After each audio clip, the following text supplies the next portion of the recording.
90% यही बैठेंगे, जिसमें सबसे ज्यादा लैटिन ध्यान में रखना, ठीक है। तो ये लैटिन भाषा का शब्द है सोलम, और इसी से क्या बना है, सॉइल बना है। इसी से क्या बना है शब्द, सॉइल, और सॉइल का मतलब क्या होता है, मृदा, ठीक है, जिन्हें अपन मिट्टी बोल देते हैं, ठीक है। देखो मृदा का जो अध्ययन है वो क्या कहलाता, वो कहलाता है पेडोलॉजी। जैसे झीलों का अध्ययन हो वो लिम्नोलॉजी कहलाता है, वैसे ही ये जो है पेडोलॉजी कहलाता है। क्या कहलाता है, पेडोलॉजी, ठीक है। आईसीएआर जो आपके भारत में मिट्टियों का वर्गीकरण करता है, आईसीएआर कृषि से संबंधित है, ठीक है। तो आईसीएआर द्वारा भारत में मिट्टियों को बांटा गया है कितने भागों में, 8 भागों में। यानी केंद्र भारत, यानी आप क्या समझ सकते हो कि केंद्र की स्थिति देखी जाए भारत के लेवल पे तो 8 भागों में बांटा है। और राज्य कृषि आयोग द्वारा राजस्थान में मृदा का जो वर्गीकरण किया है ये 14 प्रकार में बांटा है। और ये मोस्ट इंपोर्टेंट है, ये एक बार पूछा हुआ प्रश्न है। आज सुबह ही जो जेल प्रहरी की लाइव क्लास अपन ने ली थी उसमें भी ये प्रश्न बना था कि भाई राज्य कृषि आयोग ने मिट्टियों को कितने भागों में बांटा है, तो वो 14 प्रकार के भागों में बांटा है, ठीक है। कौन कौन सी है वो भी आज ही अपन पढ़ेंगे। अब देखो, अब ये जो है डायग्राम मैंने शामिल किया है, इसमें से प्रश्न बनने लायक, मतलब बनेगा नहीं लेकिन समझने के अनुसार है कि मिट्टियां बनी कैसे। मिट्टी बनती है तो देखो उसकी अलग अलग परतें होती है। सबसे नीचे जो परत होती है वो सबसे बड़े बड़े पत्थर होते हैं, यानी कि बहुत बड़े पत्थर है। फिर धीरे धीरे ऊपर की तरफ बढ़ोगे तो मिट्टी की बारीकता बढ़ेगी और बिल्कुल उपजाऊ होती चलेगी। तो सबसे नीचे जो है देखो वो क्या होते हैं, कठोर आधार सेल होते हैं, ठीक है। और ये सी संस्तर मिट्टी कहलाती है। स्थिति इसकी कैसी, छोटे छोटे कंकड़ पत्थर और चट्टानों के पिंड होते हैं। ये क्या होते हैं, कंकड़ पत्थर और चट्टानों के पिंड। देखो ये सारे चट्टानों के पिंड है। फिर नंबर बी पे आ जाओ, बी संस्तर स्थिति जो होती है इसमें खनिज लवण होते हैं। सारे क्या होते हैं, खनिज लवण, जो पादपों के पोषण के लिए आवश्यक होते हैं। खनिज लवण यानी इनकी जड़ें यहां तक आती है तब इनको जो है खनिज लवण पोषक तत्व मिल पाते हैं, वो यहाँ होते हैं। बी संस्तर की मिट्टी होती है।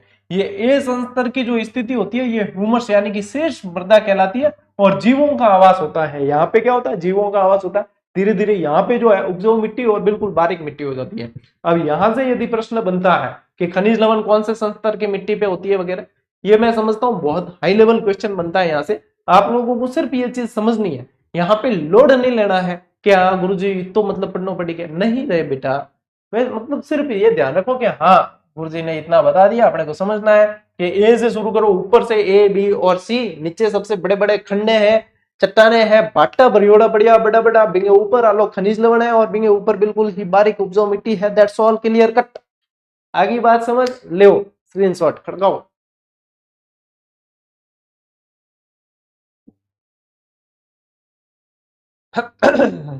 चलना टावरा आगे। रोज शाम 8 बजे जो है, रोज मतलब शनि रवि थे आईपीएल देख सको, इनके अलावा 8 बजे सोम शुक्र जो है अपनी क्लास आपने अटेंड करनी ही है। देखो जो जितना कंटिन्यू रहेगा, जो जितना नियमित रहेगा, मैं सही बताऊं इतना समय हो गया मुझे यूट्यूब पर इतने सिलेक्शन दिए हैं, इतने बच्चे पढ़ लिए, जो मैंने देखा है मूस घड़ा चढ़े बच्चा। मूस चढ़ना मतलब समझो, जैसे पहली क्लास है कि यार आज से ही 15 घंटे बैठूंगा भाई साहब, धीरे धीरे धीरे धीरे मूस उतर जा।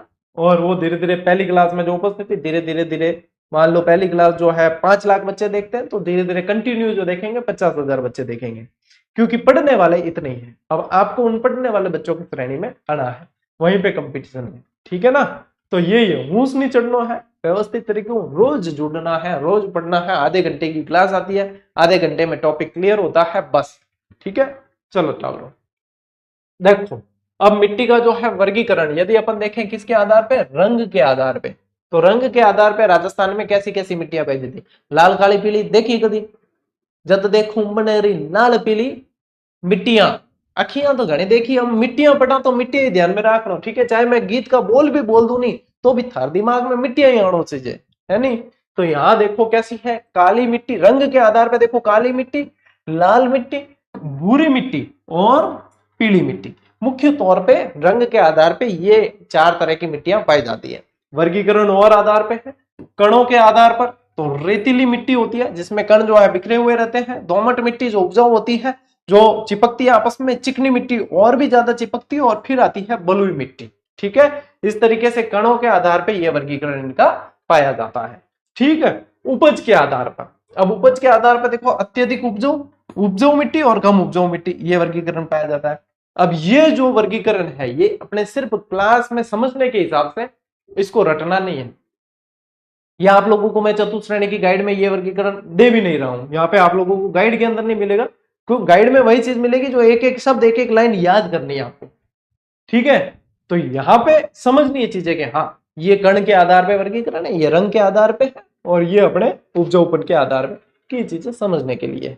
पढ़ाने में भी थोड़ा सा हमारे क्या है, थोड़ा सा डेकोरम सेट हो जाता है, बढ़िया दिखती है स्लाइड के। हाँ भाई, कोई डायरेक्ट विजिटर आ जाए नहीं, अब आपको तो सब चीजें पता है, मैं बता देता हूँ कि ये याद करना है ये नहीं, कोई विजिटर आ जाए, हाँ क्लास तो जोरदार चल रही है माशाल्लाह, थोड़ा सा बढ़िया लगता है। ले स्क्रीनशॉट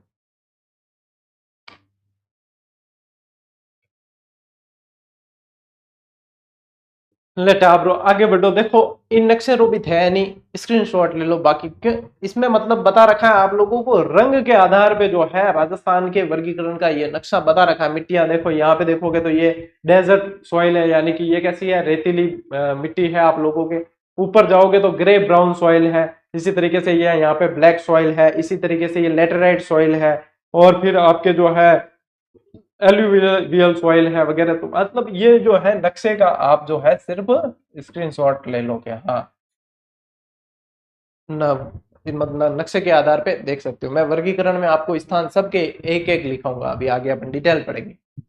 ठीक है, लो अब पढ़ते हैं अपन डिटेल, यहां से आप लोग विशेष ध्यान देना है। देखो रेतीली बलुई मिट्टी, और सबसे मोस्ट इंपॉर्टेंट है ये रेतीली बलुई मिट्टी। मृदा की आज के बाद सोमवार को एक क्लास और आएगी जिसमें अपन और वर्गीकरण पढ़ेंगे, जैसे एरिडिजोल्स अल्फेजोल्स वगैरह उनको, और जो बच जाएंगे वो सारी चीजें अपन सोमवार वाली क्लास में फिर से पढ़ेंगे, यानी एक पार्ट और दूंगा मैं आप लोगों को। अभी देखो रेतीली बलुई मिट्टी, विशेषता इसकी क्या है, मोटे कण होते हैं, नमी धारण करने की क्षमता कम होती है, और नाइट्रोजन और कार्बनिक लवणों की कमी होती है, कैल्शियम लवणों की अधिकता होती है। अब देखो ये तो है विशेषता। क्या गुरुजी ऐसे प्रश्न बनते हैं? बिल्कुल बनते हैं ऐसे, और ऐसे प्रश्न आजकल बन रहे हैं, पैटर्न ये चल रहा है कि अपने विशेषताओं पे भी ध्यान रखना है। अभी पिछले एग्जामों में ऐसे प्रश्न बने हैं। देखो इसमें मोटे कण होते हैं तो आपस में चिपकते कम है, चिपकते कम है तो नमी कम धारण कर पाती है, ये नमी पानी कम टिक पाता है इनके अंदर। रेगिस्तान में देखो ना पानी कहाँ टिकता है, पानी कम टिक पाता है। नाइट्रोजन और कार्बनिक लवणों की भी कमी हो जाती है, कैल्शियम लवणों की अधिकता होती है। कैल्शियम देखना है यहाँ पे खारे पानी की झीलें ज्यादा है ना, खारे पानी की झीलें यहाँ पे ज्यादा है, NaCl की भी मात्रा ज्यादा पाई जाती है, तो ये ध्यान रखना। अब इसका वितरण कहाँ है, तो ये पश्चिमी राजस्थान में रेतीले, जैसा इसका नाम है रेत का धोरा है कटे पश्चिमी राजस्थान। अगर स्थान पूछ ले जैसलमेर, बाड़मेर, बालोतरा, बीकानेर, जोधपुर, और एक और नए जिले का लिख देंगे फलोदी। ठीक है, अनूपगढ़ तो रहा नहीं, फलोदी ध्यान रखना। श्री गंगानगर में तो उपजाऊ पाई जाती है इसलिए उसको ध्यान में नहीं रखना है। तो ये आ गया आप लोगों के, और बाकी ये यहाँ पे पाई जाती है ना। बालोतरा तो आ ही गया है नए जिलों के अनुसार। और शेखावाटी, शेखावाटी के अंदर कौन कौन आ गए, चूरू, सीकर, झुंझुनू। ठीक है टावरों, ले अब देखो लाल लोमी, और मोस्ट इंपॉर्टेंट है ये भी, इसमें सीधी एक चीज पूछते हैं ये कहां पाई जाती है, और लाल लोमी का एक सीधा साधारण तरीका है उडू लालो। क्या याद रखना, उडू लालो, उडू लालो। क्या है उडू लालो, उदयपुर, डूंगरपुर। अब डूंगरपुर आया है तो साथ में बांसवाड़ा भी आएगा, ध्यान रखना, बांसवाड़ा भी आएगा ही आएगा। और लालो यानी लाल लोमी, बस शॉर्ट तरीका है। विशेषता क्या है, बारीक कण, नमी धारण की क्षमता। देखो कण जैसे ही बारीक हो गए तो आपस में चिपकेंगे, पानी टिकेगा, नमी धारण की क्षमता इसकी बढ़ेगी। नमी धारण की क्षमता है, पोटास और लौह तत्वों की अधिकता है, नाइट्रोजन और फास्फोरस की न्यूनता है, थोड़ा कम पाया जाता है। ठीक है, वितरण देखो उदयपुर, सलूम्बर, डूंगरपुर, बांसवाड़ा, चित्तौड़गढ़। मैन क्या क्या ध्यान रखना है, उदयपुर, डूंगरपुर, बांसवाड़ा, ये मोस्ट इंपॉर्टेंट है, ऑप्शन में यही देते हैं। अब उदयपुर से टूट गई, सलूम्बर अलग हुआ है तो सलूम्बर भी आ गया। चित्तौड़गढ़ भाई रो पहाड़ ही पड़े तो पहाड़े रो, छोड़ पड्डू ने देखो डायरेक्ट छोड़ कौन सका, खानो खाने जावा जिमन ने, और पड्डू जी की भी आयोडी तो मतलब हेलो दे दा के तेरे चालनो के, हाँ चालनो के चित्तौड़गढ़ तन शामिल करा के, लाल लोमी मिट्टी है बार के, हाँ कर दियो भाई क्या, हाँ चल ठीक है। पड़ोसी क्या है, पड़ोसी देखो काम का है, काम का मतलब कहते हैं पहला सुख पड़ोसी का लाड़। वैसे तो पहला सुख निरोगी काया ऐसे, लेकिन यूं कहते हैं कि पड़ोसी बंदा अच्छा होना चाहिए।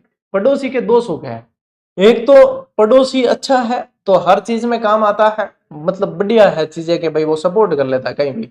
एक पड़ोसी बुरा है तो भी वो अपने सफलता में काम आता है। पड़ोसी बुरा अपने से जलता है तो मतलब वो क्या है, अपनी असफलता जैसे होगी राजी होगा और अपने अंदर चोट करेगी कि ये पड़ोसी का क्या है, बार बार मेरा सिलेक्शन नहीं हो रहा, खुश ये हो रहा है, इसको दिखाने को तो सिलेक्शन लेना ही पड़ेगा। तो कहीं ना कहीं अपनी तैयारी धीमे पड़ती है ना, तो भी उस पड़ोसी को दिखाने के चक्कर में अपन जोर लगाते हैं और अपना सिलेक्शन हो जाता है, अपन सफलता देख लेते हैं।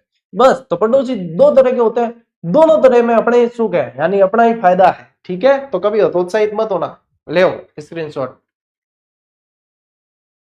नेक्स्ट देखो, काली मिट्टी, मोस्ट इंपॉर्टेंट विशेषता क्या है, बारीक कण नमी धारण करने की उच्च क्षमता है। ठीक है, बहुत ज्यादा नमी धारण करने की क्षमता है। कैल्शियम और पोटास की प्रधानता पाई जाती है। कपास और नकदी फसलों के लिए उपयुक्त है। मोस्ट इंपॉर्टेंट, कपास के लिए कैसी मिट्टी ज्यादा उपयोगी है, काली मिट्टी। ठीक है, कैसी, काली मिट्टी। कपास के लिए देख लेना हडोती के पठार के अंदर, वहां पे ये काली मिट्टी ज्यादा आती है और कपास के लिए मोस्ट इंपॉर्टेंट है। ओके, देखो वितरण राज्य के दक्षिण पूर्वी भाग में, अब दक्षिण पूर्व में क्या है, हडोती का पठार है। यदि मैं ये कहूं कि कोटा संभाग है तो भी सही होगा। और कोटा संभाग के अंदर कौन कौन है, अपना बाबू झांकरा है, वहां से बाबू जाको, बारा, बूंदी, झालावाड़ और कोटा। बोलो रे, कई बार हमारी मतलब स्कूल की क्लास में कौन छोरा बोले कौन नहीं हूं आगे, टेर टेर हूं, टेर नहीं मिला तो अरे बोलो रे, तो यहाँ ध्यान रखियो, मन में तो कम बोलो। ठीक है, अब देखो जलोढ़ मिट्टी, ये भी उपजाऊ, इसे कछारी और दोमट मिट्टी के नाम से भी जानते हैं। मोस्ट इंपॉर्टेंट, उपनाम से भी प्रश्न बनता है। ठीक है, जैसे कि ये काली मिट्टी है, चलो इसमें भी बता देता हूं, इसको याद रखो, कावरे। कजरारे तो बहुत याद रखा, अब ध्यान रखो कावरे। कावरे क्या है, का से काली, व से वर्टिसोल्स, ठीक है, रे से रेगुर। भैया अपने यहाँ क्लासें ऐसे ही चलती है, अपने यहाँ तो ऐसे ही चलती है, सीधी दिमाग में छपती है और इसी के लिए कार्य किया जाता है। कजरा रे तेरे कारे कारे नैना, अब वो भूल जाना है, कावरे कावरे मिट्टी तू याद रहना, तो बस हो गया, आपने कावरे याद रखना है। ठीक है, चलिए विशेषता क्या है जलोढ़ की, नमी धारण करने की उच्च क्षमता इसमें भी, इसे उपजाऊ मिट्टी के नाम से भी जानते हैं। फॉस्फेट और कैल्शियम की कमी है लेकिन नाइट्रोजन की बहुलता इसमें पाई जाती है। वितरण कहाँ है, राज्य के पूर्वी मैदानी भूभाग में। ये मैदानी भाग ध्यान में रखना, यानी कि जहां जहां मैदान है, और मैदान कहाँ होंगे, जहां नदियां होगी, कहाँ होगी, नदियां। यानी कि इस मिट्टी के दो भाग हो गए, एक तो यहां पे पाई जाएगी खादर और एक यहां पाई जाएगी बांगर। खादर में नदियां प्रति वर्ष आएगी, प्रति वर्ष आएगी, और यहां पे 3-4 वर्ष में नदी एक बार आएगी। जो ये खादर होगी बेटा, वो क्या कहलाएगी, पेन चेंज करके बता दें, वो कहलाएगी नवीन जलोढ़। और जो बांगर होगी ये कहलाएगी पुरानी जलोढ़। आगे बात समझ, तो ले स्क्रीनशॉट, इंतजार किंग है। चलो आगे, अब देखो मिश्रित लाल काली मिट्टी, यानी कि अब लाल और काली दोनों का मिश्रण होगा ना, यानी लाल मिट्टी ज्यादातर अरावली वाले बेल्ट में मिलेगी, काली मिट्टी हाड़ौती वाले बेल्ट में, दोनों के बीच में लाल काली। उदयपुर, चित्तौड़गढ़, डूंगरपुर, बांसवाड़ा, प्रतापगढ़, सलूमर, भीलवाड़ा यहाँ पे पाई जाती है। अब एक साधारण सा सवाल दिमाग में आता है, क्या गुरुजी इसकी विशेषता कहाँ गई, बाकी की बता दी, हर जिंगी पूछे वो ध्यान रखना, ज्यादा देखो लाप्यो ध्यान रखना चीजें लपड़े होनी। भाई चीज है कि जितना मतलब एग्जामिनर जहां जहां विशेषता पूछता है वही याद करनी, अपने लाल काले की विशेषता पूछता नहीं है, यहाँ पे सिर्फ पूछता है स्थान, चाहे तो पुराने जितने पेपर बने उठा कर देख ले। ठीक है, फिर देखो मिश्रित लाल पीली मिट्टी, अब काली की जगह किसने ले ली, पीली ने। सवाई माधोपुर, करौली, अजमेर, ब्यावर, सिरोही यहां पे पाई जाती है अपने। मिश्रित लाल पीली मिट्टी, वैसे इनमें से प्रश्न बनते भी कम है, जो पहले 2 स्लाइड बताई उसमें ज्यादा बनते हैं। ये भूरी मिट्टी, यहां पे ये इंपॉर्टेंट है। देखो भूरी मिट्टी जो है ये ध्यान रखना बनास बेसिन में पाई जाती है। कहां पे? बनास नदी का जो बेसिन क्षेत्र है वहां पे पाई जाती है। ये भीलवाड़ा, अजमेर, टोंक, ब्यावर, सवाई माधोपुर इन जिलों में पाई जाती है और ये जिले सारे के सारे बनास नदी से लाभान्वित है। तो बनास नदी के आसपास भूरी मिट्टी पाई जाती है, ये ध्यान रखना। ठीक है, अब देखो लवणीय मिट्टी, ये लवणीय आ जाए ना तो सीधे उत्तरी राजस्थान चले जाना। देखो गंगानगर उत्तरी राजस्थान, बीकानेर भी इसके पास, फिर बाड़मेर, बालोतरा, जालोर यहां पे पाई जाती है लवणीय मिट्टी। कौन सी? लवणीय मिट्टी। ठीक है, पर्वतीय मिट्टी ये कहां पाई जाती है? अरावली और इसके आसपास। अब देखो नाम ही कैसा है, पर्वतीय, तो अरावली क्या है? पर्वतमाला है। बस सिरोही, उदयपुर, पाली, अजमेर, अलवर, जयपुर, नागौर, डिडवाना, कुचामन और अरावली वाले जितने जिले हैं सभी जगह ये पाई जाएगी पर्वतीय मिट्टी। ठीक है, अब ले स्क्रीनशॉट।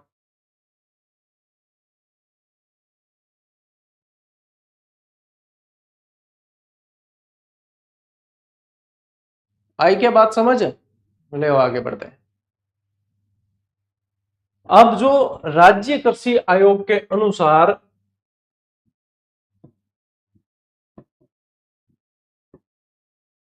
14 प्रकार की मिट्टियां, अभी अपन ने वर्गीकरण पढ़ा था कि 14 प्रकार की मिट्टियां पाई जाती है, वो कौन सी है? वो ये है। अब इसमें यूं है कि अपन मर्जी से जो है नए जिले के अनुसार घुसा नहीं सकते दूसरे जिले, है ना, क्योंकि ये राज्य कृषि आयोग के अनुसार इसके जिले निर्धारित ऑलरेडी कर रखे हैं। हाँ अपन अंडरस्टैंडिंग रख सकते हैं कि हाँ इसमें आसपास ये पड़ता है तो इसमें आता है वो, लेकिन राज्य कृषि आयोग के अनुसार मृदा का वर्गीकरण ऑलरेडी दे रखा है, उसके अनुसार अपने को ये ध्यान में रखना है। ठीक है, ले देखो इसमें कुछ नाम अलग मिलेंगे, जैसे देखो कैल्सी ब्राउन मृदा, पेन चेंज करता हूं पहले तो। देखो कैल्सी ब्राउन मरुस्थली मृदा, अब मरुस्थली आ गया तो आपने काम आसान हो गया, यानी ये जो है मरुस्थल में पाई जाएगी। जैसलमेर और बीकानेर कहां है? अब आप कह दो कि सर जैसलमेर बाड़मेर क्यों नहीं आया, तो इसलिए मैंने पहले कहा कि कृषि आयोग द्वारा वर्गीकरण है। ग्रे ब्राउन जलोढ़ मृदा, तो देखो जालोर, पाली, नागौर, अजमेर और सिरोही।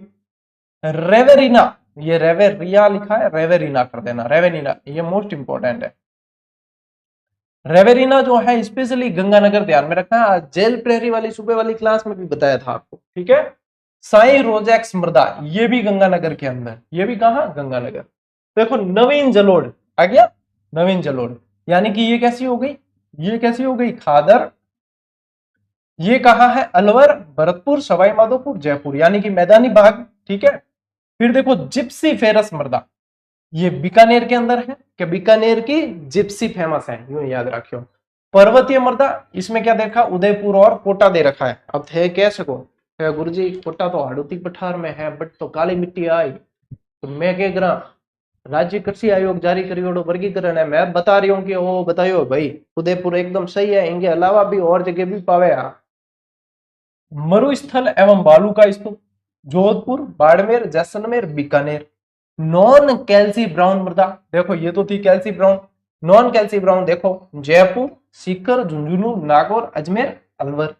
ठीक है, पीली भूरी मृदा, अब वैसे भूरी की बताई थी तो कहा? बनास, जयपुर, टोंक, सवाई माधोपुर, भीलवाड़ा, चित्तौड़गढ़, उदयपुर।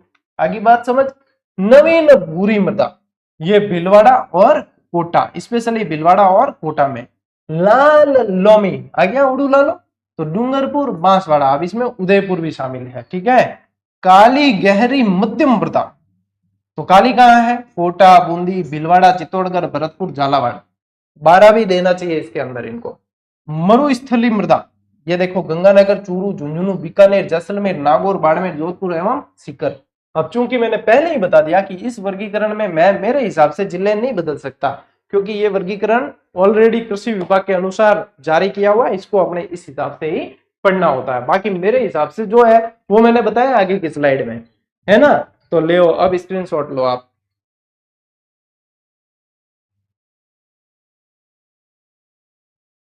चलो भाई, इसी के साथ आज की मृदा वाली क्लास आप देखोगे ना, कंटेंट बहुत देखो जबरदस्त आप लोगों के पास में कंटेंट आया है। ये देखो, पहले अपन ने परिचय पढ़ा कि मृदा सोलम शब्द से है जिससे सॉइल बना है, इसका मतलब फर्श होता है, लैटिन भाषा का शब्द है, ठीक है, ये सारी चीजें पेडोलॉजी कहते हैं। फिर वर्गीकरण देखा है, फिर स्तर देखे हैं इसके, फिर वर्गीकरण रंग के आधार पे, कणों के आधार पर, उपज के आधार पर, ये देखा है, वर्गीकरण समझ लिया। फिर अपन आए हैं मैप भी देखा अपन ने, फिर अपन आए हैं भैया व्यवस्थित तरीके से इनकी विशेषताएं देखी है, और साथ साथ में इनका वितरण भी देखा है प्रत्येक मिट्टी का, ठीक है। देख लो, विशेषताएं देखी और वितरण देखा है। विशेषताएं देखिए, विशेषता यहाँ पे वितरण है क्योंकि ये मिट्टियों में सिर्फ अपन को वितरण पूछा जाता है। फिर अपन ने कृषि विभाग के अनुसार मृदा वर्गीकरण पढ़ा है, और मैंने कहा आप लोगों को आपकी क्लास होगी आधे घंटे की, ठीक है, जिसमें आप डेली याद करना है आप लोगों को, और डेली आपको 8 बजते ही जुड़ जाना है अपनी इस क्लास से, इस सेशन से। आगे बात समझ में?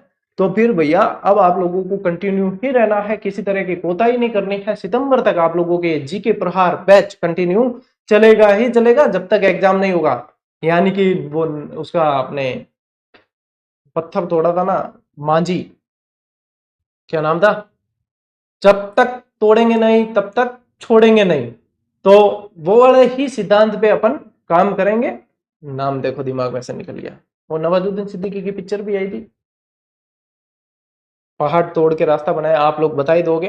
हाँ, आप लोगों का दिमाग मेरे से ज्यादा एक्टिव है, और आप लोगों के दिमाग में सिर्फ एक ही चीज है कि पढ़ना है, हमारे दिमाग में तो 17 चीजें चलती है, ठीक है। तो ये किताब आप लोगों को बता दिया, और जितने विद्यार्थी है सब ध्यान देंगे। आप लोगों को ये जैसे ही चैप्टर आप जो भी पढ़ते हो साथ साथ में, चाहे कहीं से भी पढ़ रहे हो, जीजीडी ऐप डाउनलोड करके केवल नाम मात्र के शुल्क में अपन ने practice sets, topic wise test series अपनी जो है पूरे राजस्थान में बच्चे जानते हैं, सबसे बेस्ट कंटेंट, सारे प्रश्न, यानी कि जैसे मृदा ही है, आप टेस्ट अटेंड करके देखो, जैसे 50 प्रश्न बन रहे हैं तो 50 प्रश्न सारे वहां मिलेंगे, प्लस व्याख्या मिलेगी, यानी कि टोटली प्रैक्टिस, और उनमें से एग्जाम में पूछे जाते हैं। पहले पढ़ना है, फिर सभी को टेस्ट देना है। तो ये जो है आप लोगों के लिए ज्वाइन कर रखे हैं, अपने लॉन्च कर रखे हैं, आपको ज्वाइन करना है, ठीक है। और पटवार के लिए भी है, बाकी अन्य वैकेंसीज के लिए भी है, इनसे बेस्ट कुछ भी नहीं है मेरे अनुसार, आपको चूकना ही नहीं है, ठीक है।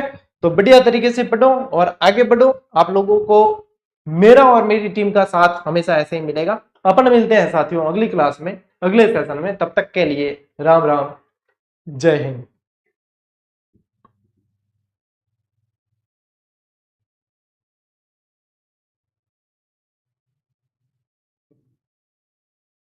नमस्कार साथियों, गौरव ज्ञान धारा में आप सभी का स्वागत है। उम्मीद कर रहा हूं कि आप लोगों की पढ़ाई बहुत अच्छे से और व्यवस्थित तरीके से चल रही होगी।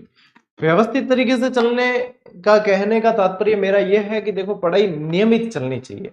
यदि आपकी नियमितता टूटती है तो आपका काम सबसे पहला यह है कि आप अपनी नियमितता पे वर्क करें। कई सारे बच्चे मुझसे मिलते भी हैं, कई सारे ये मिलके अपनी जो है समस्या साझा करते हैं, तो बताते भी हैं। कोई बड़ा भाई आता है, कोई किसी के पापा आते हैं कि सर इसको बताओ कैसे करें, तो मैं सबसे पहले उन्हें यही पूछता हूँ कि बेटा कल कितनी देर पढ़े थे, पिछले 7 दिन में आप कितनी टाइम पढ़े हो डेली। तो फिर उनका होता है सर कल तो नहीं पढ़ा, परसों पढ़ा था, फिर नहीं पढ़ा। मैं यही कहता हूँ सबसे पहला काम है आप 2 घंटे डेली पढ़ो। जब आप 2 घंटे डेली पढ़ लो, 7 दिन, 10 दिन, 15 दिन, महीना भर, उसके बाद मुझसे वापस मिलना कि हाँ सर अब क्या करना है। जब 2 घंटे डेली पढ़ने लग जाओगे तो आपका ये 1 महीने में ऑटोमेटिक वो 2 घंटे जो 5-6 घंटे में बदलेगा, और आपका इंटरेस्ट भी बढ़ता चला जाएगा। वहीं से आप लोगों को अपने आप रास्ते मिलने लगेंगे, फिर किसी मार्गदर्शन की भी आप लोगों को इतनी आवश्यकता नहीं रहेगी। तो सबसे पहला जो काम करना है आपको, वो नियमितता रखनी है, और चाहे 1 घंटा भी नियमित पढ़ो लेकिन डेली पढ़ना शुरू कर देना है, ठीक है। ये पहला टास्क रहेगा आपका। अब आज अपन जो पढ़ रहे हैं इस क्लास में, इससे पहले वाली क्लास आई थी अपनी, कब आई थी, शुक्रवार को आई थी ना, कि गुरु को आई थी, शुक्र को आई थी, ठीक है। उसमें अपन ने राजस्थान की मृदा पार्ट 1 पढ़ा था, और आज अपन पढ़ रहे हैं मृदा पार्ट 2, यानी सेकंड पार्ट पढ़ रहे हैं, और इसके साथ ही मृदा टॉपिक आप लोगों के पूरा हो जाएगा। देखो कई जगह जो है ये मृदा नाम का टॉपिक आप लोगों को मिट्टियां नाम से लिखा मिलेगा, ठीक है। तो उसमें ये मत कह देना कि गुरुजी मिट्टियां तो करवाई नहीं, तो मृदा मिट्टियां ये तो अपने बेसिक है कि चीजें एक ही है, ठीक है। तो ये अपने को ध्यान रखना है, मिट्टियां जो है आपके इस लेवल के अनुसार, कौन सा लेवल है इसके अंदर, ये जैसे कि वो मृदा के उपकरण होते हैं ना, कैल्सिओथराइड वगैरह, वो चीजें मैं इस क्लास में आप लोगों को नहीं पढ़ाऊंगा। इससे पहले वाली क्लास में मैंने बताया भी है। और किसी को पढ़नी हो फिर भी कि गुरुजी मृदा के उपकरण हमें पढ़ने हैं, मान लो हमारे पूछ ले, तो मेरे अनुसार तो नहीं पूछा जाएगा, आपका लेवल ये नहीं है। फिर भी किसी को पढ़ना है तो ध्यान रखना कि अपन ने जीजीडी फैक्ट उसका दे रखा है आपको। इसके अलावा बुक्स में चतुश्रेणी वाली किताब में मैंने नहीं डाला है, क्योंकि मुझे नहीं लगता कि वो आपके लेवल का है। लेकिन जैसे अपने सेपरेट वन लाइनर जो राजस्थान भूगोल की आती है, जिसका नया एडिशन बहुत जल्द आने वाला है 41 जिलों के अनुसार, उसमें भी देंगे, और पुराना जो एडिशन आया था उसमें भी दे रखा है। ठीक है, तो ये चीजें आप लोगों को ध्यान में रखनी है। हर एग्जाम का एक अलग लेवल होता है, तो उस लेवल के अनुसार ही मैं तो पढ़ाता हूं, और मैं विद्यार्थियों को भी पढ़ने का उसके अनुसार कहता हूं। बाकी यूं है कि बाजार में होड़ घनी है, तो थाने ये चीजा भी चतुश्रेणी के बैच में कराए। ठीक है, लेकिन मेरे अनुसार वो काम का अभी नहीं है। ठीक है, चलिए शुरू करते हैं आज की अपनी इस क्लास को। देखो ये भी मैंने जीजीडी फैक्ट दिया था आपको, ये वाला भी फैक्ट दिया था। अब ये जो है ना, ये क्या है, राजस्थान में मिट्टियों का वैज्ञानिक वर्गीकरण है। अब अपन देखते हैं रेतीली मिट्टी, अपन देखते हैं काली मिट्टी, पीली मिट्टी, लाल मिट्टी। ये मिट्टियां तो अपने को पता भी है कि कहां पाई जाती है। अपने मान लो काली मिट्टी अपने ढंग से थोड़ा सा भी पढ़ा है तो अपन को सीधा पता है कि हडूती के पठार में पाई जाती है। लेकिन वैज्ञानिक वर्गीकरण के अनुसार उसको वर्टिसोल्स कहा जाता है। क्या कहा जाता है? वर्टिसोल्स। इसी तरीके से जैसे कि जलोढ़ मिट्टी है, तो जलोढ़ मिट्टी को अल्फीसोल्स कहा जाता है। और अब आप लोगों को, क्योंकि इस बैच में मुझे पता है चतुश्रेणी की तैयारी करने वाले कई सारे बच्चे फ्रेशर्स हैं, क्योंकि कई फ्रेशर्स बच्चे मुझसे भी मिल चुके हैं। मैं समझता हूं कि वो मतलब अभी उनको जो है बहुत कुछ चीजें सीखनी है, बेसिक से जानना है। तो मैं बिल्कुल बेसिक के साथ में, देखो आप में मुझे पता है कि कई सारे जो है मतलब सचिन तेंदुलकर टाइप के भी हैं, और कई जने जो है अपने नए बिल्कुल अभिषेक शर्मा टाइप के भी है, जो आते धुआं धुआं करना चाहते हैं। और कई जो सचिन तेंदुलकर टाइप के यानी लंबा अनुभव रखते हैं। तो जो पुराना अनुभव रखते हैं उनको भी ये चीज समझनी है कि यहाँ पे जो क्लासें चल रही है वो सभी के लिए है। तो ये आप लोगों को सीखना है, तो ये समझना हमेशा कि पात्र अभी खाली है, इसमें बढ़ने की गुंजाइश है। तो आपकी सीखने की जो है जिजीविषा वो हमेशा जो है ज्यादा मतलब जारी रहेगी, और आप सीख पाओगे। देखो अब ये वैज्ञानिक वर्गीकरण में जैसे कि अपने नाम पढ़ते हैं एंटीसोल्स।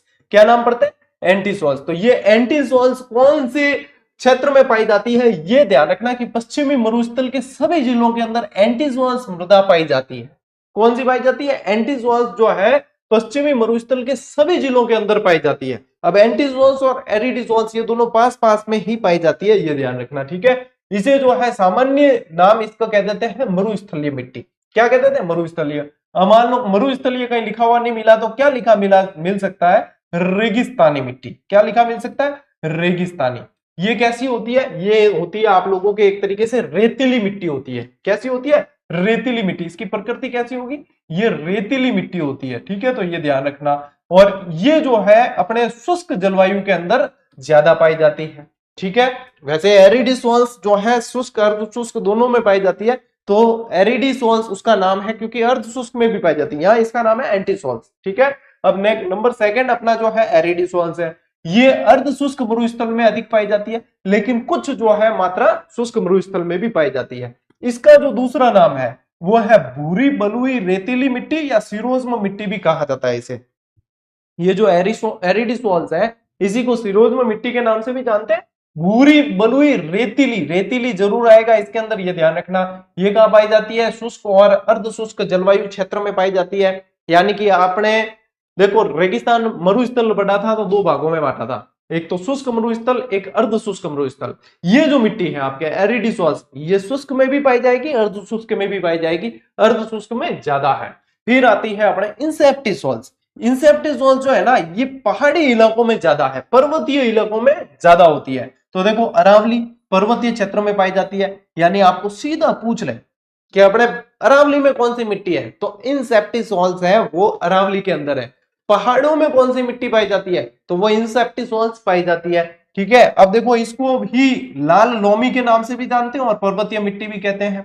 लाल लोमी स्पेशली कहाँ है ज्यादा? कल वाली क्लास जो थी, कल वाली मतलब इससे पहले वाली, लाल लोमी कहाँ बताई थी? उदयपुर, डूंगरपुर, बांसवाड़ा, वहां पे। ये मोस्ट इंपॉर्टेंट है, पूछेंगे। ठीक है, तो ये ध्यान रखना। ये पर्वतीय मिट्टी भी कहलाती है। ये कहाँ है? अर्ध शुष्क और आर्द्र ये क्षेत्र आ गया। यानी कि इसको, इस आर्द्र को जो है ना आप उपाद्र भी कह सकते हो, उपाद्र, क्योंकि अरावली की प्रकृति कैसी है जलवायु की, वो उपाद्र है। अरावली कैसी है, उपाद्र है। फिर देखो अल्पी सॉल्ट्स, इस अल्पी सॉल्ट्स को तो ऐसे याद रखना, देखो ज और अ कोई मात्रा नहीं दोनों के अंदर, तो ये ऐसे ही याद रखना है अपने को कि अल्पी सॉल्ट्स जो है वो जलोढ़ मिट्टी है। ये कैसी है, जलोढ़ मिट्टी, अल्पी सॉल्ट्स ये कहलाती है आप लोगों के सामान्य भाषा में जो जलोढ़ मिट्टी होती है, या आप कह देते हो दोमट मिट्टी, इसी को सामान्य भाषा में और क्या कहते हो आप, दोमट मिट्टी कह देते हो, वही है। इसके फिर दो वर्गीकरण आप जो पढ़ते हो कि खादर एक तो, और एक अपन पढ़ते हैं बांगर, एक क्या पढ़ते हैं, बांगर। तो ये दोनों ही किसके अंदर आती है, अल्पी सॉल्ट्स में। ये पाई जाती है अपने मैदानी भागों में। ये देखो ये जलोढ़, ठीक है, तो ये अपने क्या है, लाल मिश्रित मिट्टी भी आ जाती है इसमें। ये आर्द्र और उपाद्र जलवायु क्षेत्रों में पाई जाती है, यानी कि ये ज्यादातर कहाँ आएगी, उपजाऊ मैदानों के अंदर आएगी, ठीक है। देखो अब अपनी जो है ध्यान रखना वर्टिसॉल्स, क्या वर्टिसॉल्स, ये कैसी होती है, ये काली मिट्टी होती है। ये कैसी होती है, काली। इसी को रेगूर मिट्टी के नाम से भी जानते हैं। क्या कहते हैं, रेगूर। मैंने एक ट्रिक बताई थी, कावरे, क्या अब तुम्हारे कजरारे नाम याद रखने की जरूरत नहीं है, अब कावरे, क्या कावरे कावरे तेरे कावरे कावरे नैना, गुस्ती अमिताभ बच्चन अभिषेक बच्चन नाराज हो जाए तो ज्या अपार, तो सवाल तो सही हुई, वो नाराज नहीं भी हुआ है, वो राजी भी रहे तो भी अपार की फायदो नहीं है, तो नाराज हो जाए नाराज ही सही, लेकिन अपने जो है प्रश्न सही होना चाहिए। ये कैसी मिट्टी होती है, काली मिट्टी। कहाँ पाई जाती है, कौन से जलवायु क्षेत्र में, आर्द्र और अति आर्द्र। ये देखो हाड़ौती का जो पठार है ना, झालावाड़, और यहाँ पे इतनी वर्षा होती है कि ये क्षेत्र चला जाता है अति आर्द्र जलवायु क्षेत्र के अंदर, तो ये जो है अति आर्द्र के अंदर पाई जाती है, ठीक है। अब देखो ये मिट्टी सर्वाधिक क्षेत्रफल में पाई जाती है, कौन सी, एंटीसॉल्स। कहाँ पढ़ी थी अपन ने, सबसे पहले नंबर पे एंटीसॉल्स। और ये प्रश्न अभी जो है आप लोगों के जेल प्रहरी में बना था, उसमें उत्तर उसमें दे रखा था मरुस्थली मिट्टी, उसमें ऑप्शन क्या था, मरुस्थली। प्रश्न सारे आप लोगों के यहीं से है, चाहे तो जेल प्रहरी एग्जाम देना आया ना, या भावी जेल प्रहरी आणु पूछ लो थे। मैंने भूगोल की आप लोगों को सिर्फ एक मैराथन दे पाया था, मेरे समय सेट नहीं हुआ इतना, जिसमें 200 प्रश्न कराए थे, उसमें सिर्फ उस क्लास में से 6 प्रश्न हूबहू उस एग्जाम के अंदर आए थे। यदि मैं 500 700 1000 प्रश्न की और या 8-10 मैराथन आप लोगों को दे दूं, तो आने वाले जो है पेपर उसमें से ही लगभग आप लोगों के निकल जाएगा। तो वैसे इन क्लासेस में से भी आप लोगों के बने रहा है, ठीक है। अब स्क्रीनशॉट ले लो, फिर बढ़ते हैं आगे। और जीजीडी फैक्ट तो ऐसी मुहिम है जिसमें से प्रश्न बाहर जा ही नहीं सकता, 100% वहीं से प्रश्न बनते हैं, ठीक है। लो नेक्स्ट स्लाइड देखते हैं। अब क्या है, मिट्टियों का वैज्ञानिक वर्गीकरण जो है वही अपन मैप से भी देख लेते हैं, ठीक है। यूएसडीए यानी कि United state department of agriculture द्वारा ये वर्गीकरण किया जाता है, और ये वर्गीकरण होता है मृदा के कणों के आधार पे।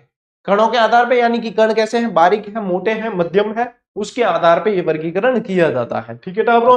तो देखो इम जो है वो नक्शो देखो यूं बढ़िया है ना, मैं थाने एक और नक्शो बताऊं जो हमारी किताब में भी दियोड़ो, वन लाइनर के मायने दियोड़ो है, ठीक है। अब थे कह दियो क्या गुरुजी चतुर्थ श्रेणी की गाइड में कौन है, तो थे स्क्रीनशॉट ले लियो, प्रिंट कर सको थे, ठीक है, क्योंकि ये जो है आप लोगों के याद रखने के लिए अच्छा काम आ जाएगा। अब उसमें जो है हमें कई सारी चीजें देखनी पड़ती है, पेज भी मैनेज करने पड़ते हैं, अरेंज करने पड़ते हैं, तो बहुत सारी चीजें सेटिंग में देखनी पड़ती है। अब देखो मिट्टियों का वैज्ञानिक वर्गीकरण, ठीक है। अब देखो ये क्या है, एंटीसॉल्स, अभी आप लोगों को बताई, इसे रेतीली मिट्टी भी कहते हैं, इसे मरुस्थली मिट्टी भी कहते हैं, और ये जो है सर्वाधिक पाई जाती है, क्या पाई जाती है, सर्वाधिक। और ये प्रश्न बना था अभी हाल ही का जो लेटेस्ट एग्जाम है उसमें ये प्रश्न बना था। फिर देखो एरिडीसॉल्स, एरिडीसॉल्स को बलुई मिट्टी भी कहते हैं, भूरी बुरुई भी कहते हैं, सिरोज्म मिट्टी भी कहते हैं। ये देखो शुष्क अर्धशुष्क वाला क्षेत्र है वो वहां पे पाई जाती है। ये इंसेप्टिसॉल्स, इसमें लाल चिकनी मिट्टी भी आ जाती है, पर्वतीय मिट्टी भी आ जाती है, लाल लोमी मिट्टी भी आ जाती है। ये कहाँ पाई जा रही है, ये यहाँ और अरावली वाले क्षेत्र के अंदर, ठीक है। यानी कि ये कैसी है, पर्वतीय है, तो ये कहाँ है, अरावली के अंदर पाई जाती है, ठीक है, अरावली पर्वतमाला। फिर देखो ये जो क्षेत्र है ये कैसा क्षेत्र होता है, ये मैदानी क्षेत्र है राजस्थान के अंदर, ठीक है। तो यहाँ पे अल्पीसॉल्स या इसी को कहते हैं जलोढ़ मिट्टी। और ये है आपके हाडोती का पठार, ये क्या है, हाडोती का पठार है। तो टाबरो हाडोती के पठार में की है वर्टिसॉल्स काली, या इसको क्या कहते हैं, रेगुर। और प्रश्न बना तो यहीं से बनेगा, यहीं से बनेगा कि रेगुर मिट्टी कौन सी है, काली कौन सी है। आप लोगों के लेवल से चतुर्थ श्रेणी कर्मचारी भर्ती का जो लेवल है टाबरो वो ये लेवल है, इस नक्शे को याद कर लो, एक एक चीज जो मैं आप लोगों को बता रहा हूं घोट के पी जाओ, फिर बाद में मत कहना सर वो प्रश्न बड़ा है वहां से और हमारे गलत हुआ। मैं ये नहीं सुनना चाहता, मैं ये सुनना चाहता हूं वो प्रश्न वहां से बड़ा सर हमारे सही हुआ, क्योंकि मैं मेहनत कर रहा हूं आप लोगों के लिए। ये 53,000 जो बच्चे हैं जो लगने वाले हैं इस वैकेंसी में, मुझे पता है कि यहां से पढ़ के बच्चे जरूर लगेंगे, लेकिन आप लोगों के सवाल सही होने चाहिए, आपका संघर्ष कम होना चाहिए। बहुत ज्यादा संघर्ष करके और फिर आप लोग जो है इतना ज्यादा भी लोड नहीं लेना है। मैं चाहता हूं आपका लोड जो है हम ले लें, आपका संघर्ष कम हो जाए, आपको निकलना है इस वैकेंसी के अंदर, इस दलदल बेरोजगारी के दलदल से निकलना है। अपने माँ बाप के भी सपने पूरे करने हैं, सिर्फ अपने लिए नहीं पढ़ना, अपने घर परिवार अपने माँ बाप के लिए पढ़ना है। इसलिए कंटिन्यू पढ़ना और व्यवस्थित तरीके से पढ़ना, ठीक है।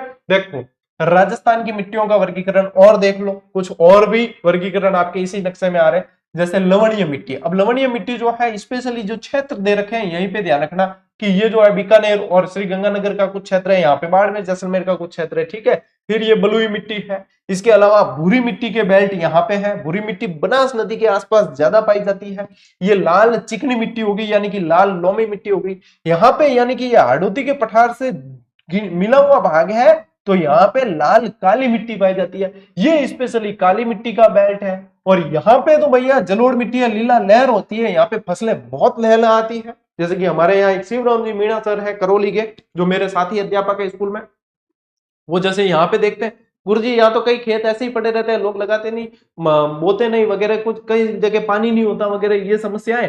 हमारे वहां तो मतलब भाई साहब क्या तो भैंसे और क्या मतलब पशुपालन और क्या कृषि, और मतलब कोई खेत खाली तो मिलेगा ही नहीं। उसका कारण भी यह है कि वहां पे एक तो देखो मिट्टी भी उपजाऊ, प्लस मैदानी भाग है, प्लेन मिलता है सब एकदम, तो वो प्रकृति ही वहां की ऐसी है कि वो कृषि के लिए ही क्षेत्र बना है, तो वो वहां पे इसलिए मैदानी भाग है। दिखती बात है नदियों द्वारा लाई गई मिट्टी, जलोढ़ मिट्टी मिल जाए तो फसलें अच्छी होगी, ये कारण रहता है। और पर्वतीय मिट्टी जो है टाबरो ध्यान रखियो, अरावली पर्वतमाला के अंदर पर्वतीय मिट्टी थारे पावी जाए, ठीक है। अब ले लो थे स्क्रीनशॉट, स्क्रीनशॉट ले लो, बहुत काम की ये चीज है, ठीक है। ले आगे बढ़ा टाबरो, ले भाई मृदा की समस्याएं, ऐसी कोई चीज नहीं है जिनमें समस्याएं नहीं है। हम मृदा पढ़ रहे हैं तो मृदा की भी समस्याएं हैं, और समस्याओं के अंदर देखो कितनी समस्या होती है। एक तो होता है अवकर्षण, एक होती है लवणीयता, एक होता है अपर्दन, एक होती है अम्लीयता और क्षारीयता, ठीक है। अवकर्षण के अंदर क्या होता है, मिट्टी की उत्पादन क्षमता कम हो जाती है, ठीक है। मिट्टी की उत्पादन क्षमता जो है वो कम हो जाती है, और उपाय इसका जो है जैविक खाद का प्रयोग करते हैं, ठीक है। ये आप लोगों को वैसे कम पूछा जाता है, सीधा पूछ लेते हैं कि अवकर्षण मतलब समस्या में से क्या है या क्या नहीं। लवणीयता में क्या होता है, मिट्टी की जो ऊपरी परत होती है उस पे लवण की एक परत जम जाती है, तो उपजाऊपन उसका हो जाता है खत्म। अब यहाँ पे एक कॉमन चीज जो आप लोगों के दिमाग में आती है उसको मैं दूर कर दूं। कई जने यही समझते हैं कि लवण कह दिया यानी कि सिर्फ NaCl, नहीं, लवण कह दिया अपन पढ़ते हैं खनिज लवण, यानी लवण कहा है तो उसके अंदर बहुत सारे यौगिक होते हैं, बहुत सारे पदार्थ होते हैं उसके अंदर। तो लवण और लूण ये दो चीजें अलग है, ठीक है। यहाँ लवण जो कहा है वो खनिज लवण है। तो यहाँ ध्यान रखना, अत्यधिक सिंचाई के कारण भूमि की ऊपरी परत पर लवण की एक परत जम जाती है। अब अत्यधिक सिंचाई के कारण क्यों जमती है, क्योंकि जल के अंदर ही खनिज लवण जो होते हैं वो वहां पे बिछ जाते हैं, तो इसलिए ये यहाँ पे परत का जम जाना और मिट्टी को अनुपजाऊ कर देते हैं। उपाय क्या है, रॉक फॉस्फेट की खाद का प्रयोग किया जाता है, गोबर की खाद का, ग्वार या ढैंचा का प्रयोग किया जाता है, और सुबबूल जो है वो लगाए जाते हैं, सुबबूल नाम की झाड़ियां पौधे लगाए जाते हैं, वो भी इसका उपाय है। ये किसका है, लवणीयता का, कि लवणीयता अत्यधिक हो जाए तो उसका ये इलाज है। अब आओ अपर्दन, अपर्दन क्या है, अपर्दन जो है मिट्टी का कटना, अपर्दन क्या होता है, मिट्टी का कटाव, मिट्टी का कटाव। अब जैसे कि सतही अपर्दन भी होता है, चादरी अपर्दन हो गया, ठीक है, क्षैतिज अपर्दन, ऊर्ध्वाधर अपर्दन, इस तरीके से। जैसे कि हवा से कोई अपर्दन होगा तो वो चादरी अपर्दन होगा, ठीक है, वो ऊर्ध्वाधर अपर्दन होगा। लेकिन क्षैतिज अपर्दन कैसे होगा कि मिट्टी पानी से कट रही है तो वो जो है क्षैतिज अपर्दन होगा। तो ऐसे अपर्दन के जो है प्रकार है अलग अलग, जो अपन नेक्स्ट स्लाइड में डिटेल में पढ़ने वाले हैं। और एक होता है अम्लीयता और क्षारीयता। अब मिट्टी का पीएच मान, थोड़ी सी साइंस भी ध्यान रखनी है।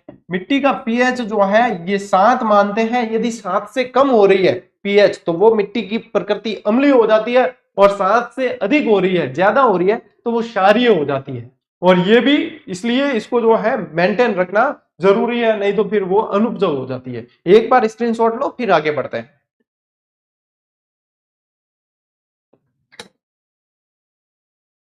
देखो टाब्रो, अब ये जो है मृदा अपरदन का स्पेशल अपन ने फैक्ट दिया था 303 नंबर। अब अपनी जो जीजीडी फैक्ट वॉल्यूम 2 आया है उसके अंदर ये फैक्ट दे रखा है आपको ऑलरेडी।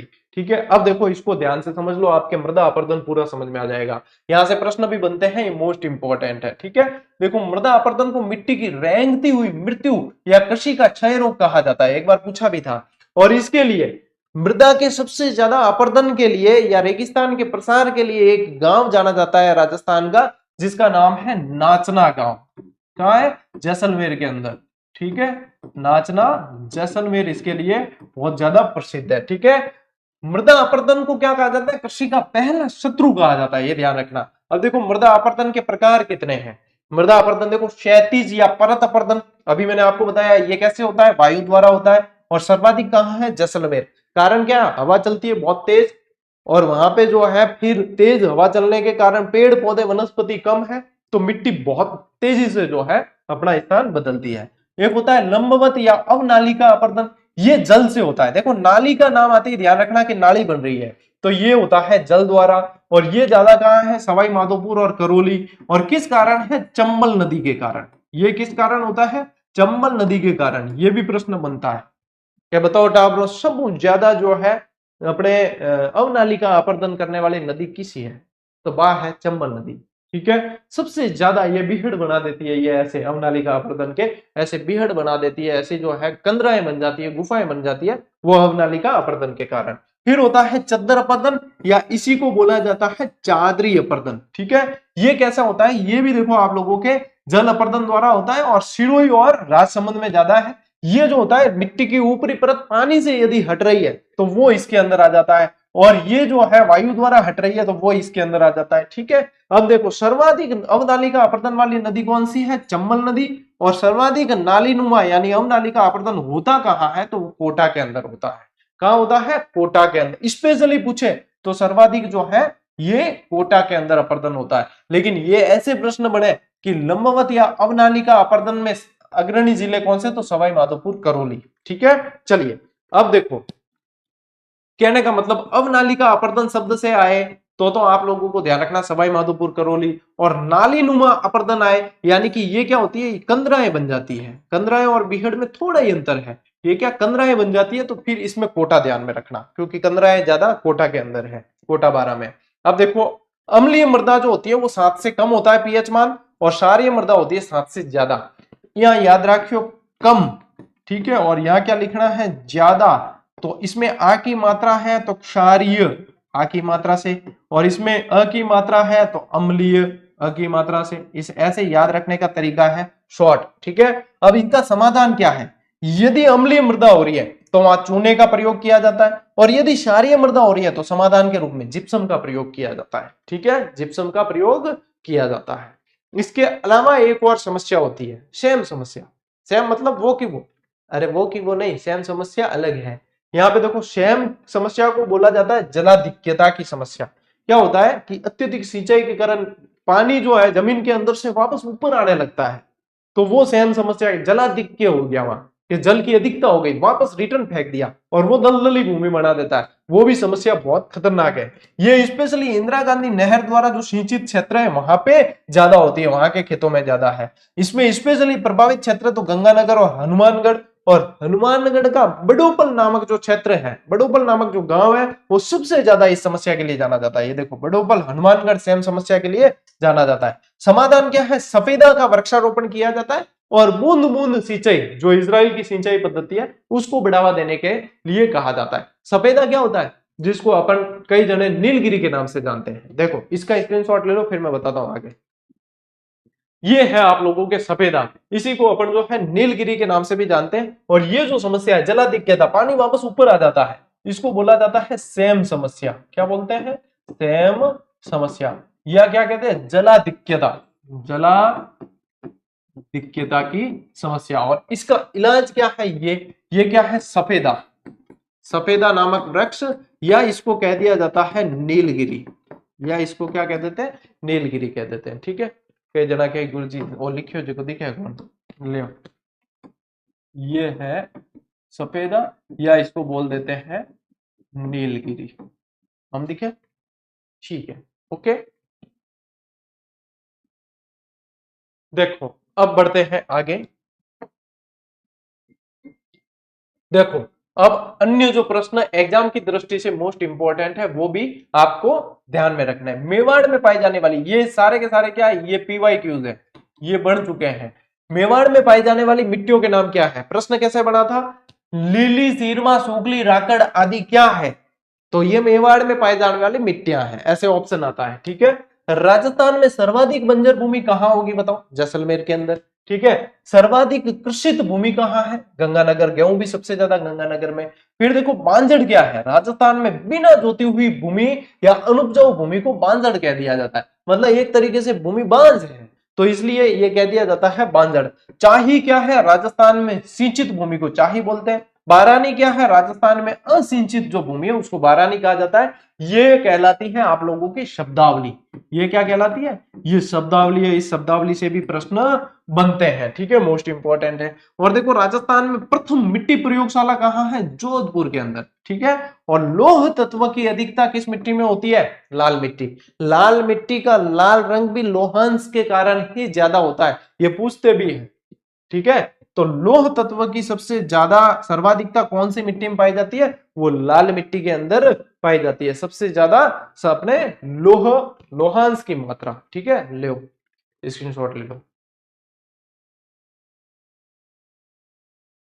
ठीक है, चलो इसी के साथ साथियों आपके मृदा वाला टॉपिक जो है वो पूरा हुआ। इससे पहले वाली क्लास और आज वाली क्लास दोनों जो है देख के बढ़िया तरीके से याद कर लेना, मृदा वाली आप लोगों की समस्याएं खत्म। ठीक है, अब देखो चतुश्रेणी की जो तैयारी कर रहे हैं उनके लिए ये परफेक्ट बुक है, यानी कि जो एग्जाम का लेवल है आपके, ठीक है, एग्जाम का जो लेवल है उसके बिल्कुल अनुसार और सारे के सारे सब्जेक्ट इसके अंदर।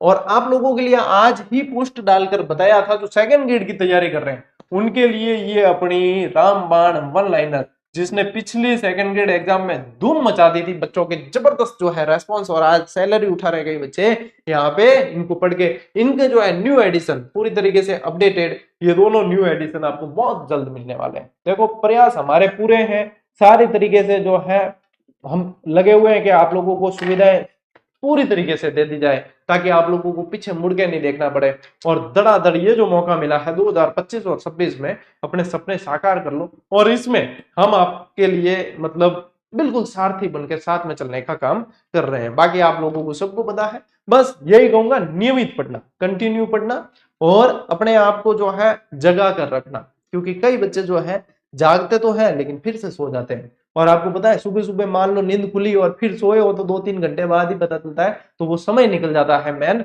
जो अपने टारगेट ले रखा होता है। बस इसमें भी यही चीज है, यदि समय निकल गया तो फिर वापस आएगा नहीं। मेरी शुभकामनाएं तो हमेशा आप लोगों के साथ है। अपन मिलते हैं साथियों अगली क्लास में, अगले वीडियो के अंदर। तब तक के लिए राम राम, जय हिंद।